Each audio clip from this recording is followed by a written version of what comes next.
Shaktisinh Gohil press conference કરી રહ્યા છે, સીધા ત્યાં જઈએ।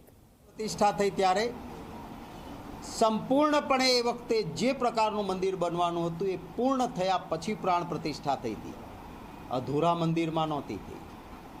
આ 200 વર્ષ દરમિયાન શંકરાચાર્યજી મહારાજના પણ અહીં આશીર્વાદ રહ્યા અને આ કોઈ રાજકીય પક્ષની ઇવેન્ટ નહીં, આ ભગવાન શ્રી રામનું મંદિર એ સંપૂર્ણપણે શ્રદ્ધાના કેન્દ્ર તરીકે પ્રાણ પ્રતિષ્ઠા થઈ હતી। એટલે મને લાગ્યું કે મારે અહીંયા દર્શને આવવું છે। હું ભૂતકાળમાં પણ આવ્યો છું, ત્યાં જે આજે ફરી આવતીકાલે મતદાન છે ત્યારે ભગવાન શ્રી રામ એ સૌને ખૂબ સમૃદ્ધિ, સુખ, શાંતિ, એકતા અને જે પરિકલ્પના આજે પણ આપણે કરતા હોઈએ છીએ કે રામ રાજ્ય જેવું રાજ્ય બને, એવું આપણા ગુજરાત અને દેશમાં સ્થાપન થાય, જ્યાં એક રાજા ભગવાન શ્રી રામ વેશ પલટો કરીને લોકોની વચ્ચે જતા કે કદાચ રાજાને કોઈ સત્ય બોલતા ગભરાય તો વેશ પલટો કરીને લોકોમાં જતા કે ભાઈ મારા લોકોની શું લાગણી છે,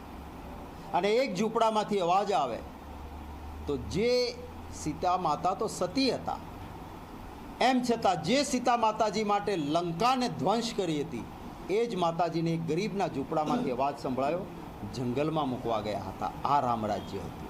આજે તો મારા રાજ્યમાં, મારા દેશમાં ભારતીય જનતા પાર્ટી લોકો અવાજ કરે, આંદોલન કરે, માંગ કરે તો એની વાત સાંભળતા નથી, સંવાદ નથી કરતા, સંઘર્ષ કરે છે। ત્યારે ભગવાન રામનું નામ લેવું તો ભગવાન શ્રી રામના સિદ્ધાંતોને પણ અનુસરવાની ભગવાન અમને શક્તિ આપે, એ જ ભગવાનના ચરણોમાં પ્રાર્થના। સૌનું કલ્યાણ થાય। આપણા ગુજરાતની અંદર મહાત્મા ગાંધીજીની વિચારધારા, ગુજરાત મોડલ એ મહાત્મા ગાંધીજીનું મોડલ, દુનિયાને સત્ય અને અહિંસા શીખવાડવી, એ મોડલ બને એ માટે ભગવાનના ચરણોમાં પ્રાર્થના કરી છે। મારા સૌ વહાલા ગુજરાતીઓએ સંપૂર્ણપણે મને આ ચૂંટણી દરમિયાન પ્રેમ, આશીર્વાદ અને સમર્થન, મારા ઉમેદવારોને અમારા એકાઉન્ટ બંધ કર્યા હતા તો નાણાં નહોતા તો સામેથી નાણાં પણ આપ્યા। બૂથના એજન્ટને, બૂથના કાર્યકરો માટે વ્યવસ્થા ન થઈ તો બૂથના કાર્યકર્તાઓને, આગેવાનોએ કહ્યું અમે અમારી વ્યવસ્થા અમે કરીશું।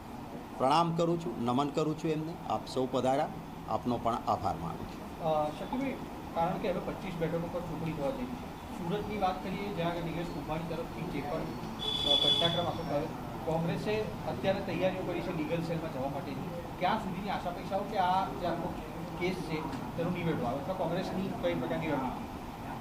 જો આ લડાઈ એ સુપ્રીમ કોર્ટ સુધી, હાઈકોર્ટ, સુપ્રીમ કોર્ટમાં જવાની છે, અને જે વસ્તુ સબજુડાઇસ એટલે કે કોર્ટમાં દાખલ થઈ છે, થવાની છે, એ સમયે આના અંગેના મેરિટ્સ, હા ના, કોઈ મુદ્દાઓની ચર્ચા હું નહીં કરું, એટલા માટે કારણ કે એક પ્રદેશ પ્રમુખ તરીકે અત્યારે હું એક કેસની કંઈ વાત કરું, કાલે કોર્ટમાં મારી જ બોલેલા શબ્દોને ઉપયોગ આવે ઉપર કેસની અંદર કોઈ થાય, કારણ કે એ મારા લીગલ ટીમનું કામ છે કે એમણે કઈ પ્રકારના મુદ્દાઓ, ત્યારે અત્યારે હું એના વિશે વિશેષ નહીં કહું, પણ હા જરૂર એટલું તો કહીશ કે જો ભારતીય જનતા પાર્ટીમાં 5 લાખ મતોથી જીતવાની વાતો હતી તો શા માટે હાથગંડા?